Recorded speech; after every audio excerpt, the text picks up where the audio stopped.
Hey, what's up, everybody? BDF44 coming at you with another video. All right, so I wanted to give weigh in on the play-in tournament matchup out there between the Brooklyn Nets and the Cleveland Cavaliers, since we have that game coming up at 4 o'clock Pacific, 7 o'clock Eastern.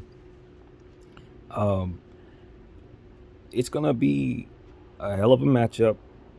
Unfortunately for the Nets, they don't have Jared Allen, who would have been very spirited playing a playoff type game for the Cavs against his old squad, the Nets. So that would have been very helpful to have him out there.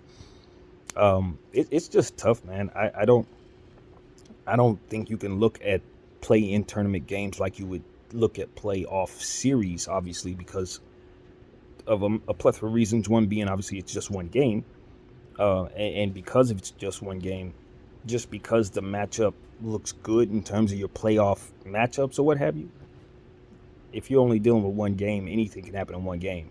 You mess around and have a bench player have a 40 piece, or have your best player have an offer, stuff that he would probably shake off in the next game, and you would forget all about it. Now all of those things are condensed to this one specific game, which means every possession, the team that can focus, and this is not limited to this matchup. This is any play-in tournament.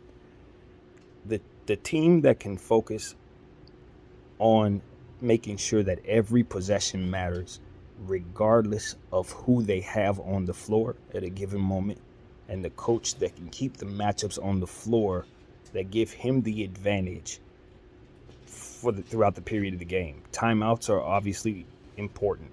Clock management is important. Shot selection and things of that nature. So, um, everything matters, and the team with the most focus usually does well in these situations.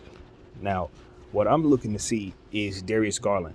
Um, obviously they got to deal with Kevin Durant and Kyrie Irving and all this stuff, but Darius Garland is the guy on that team with the scoring talent and the assist talent, um, to give the Nets fits and put them in a position to possibly lose a game like this. If he has the game of his life, that's going to cater to the Cavaliers in the Cavaliers' favor. The game is in Brooklyn tonight, so you know it's going to be jumping. You expect no Ben Simmons. He's still not quite back, even though he's been working on his conditioning. It's not looking like he will be ready as soon as the Nets need him. And that's just going to be a thing. Now, someone else I'm looking at on the Cavalier side of things is a guy by the name of Kevin Love. I'm sure you guys have heard of him. He's been playing out of his mind lately. Came up with a big, huge game a few nights ago, and I just wonder if he can carry that over into this game, because they're going to need him stretching the floor and doing things that he does at a very high level, and he has been all season long, having one of the best seasons he's had since LeBron left. So you have to appreciate what his ability to stretch the floor tonight and put pressure on that Nets team can be for their squad.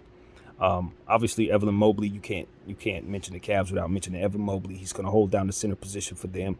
I'd imagine, though I'm not certain how their rotations work. They got combinations of players they could use, but I think obviously defensively, it's going to tell the story. You're going to need the Coro, guys like that. You're going to need Caris LeVert, who's also obviously has a lot of history with the Brooklyn Nets. You're going to want him to be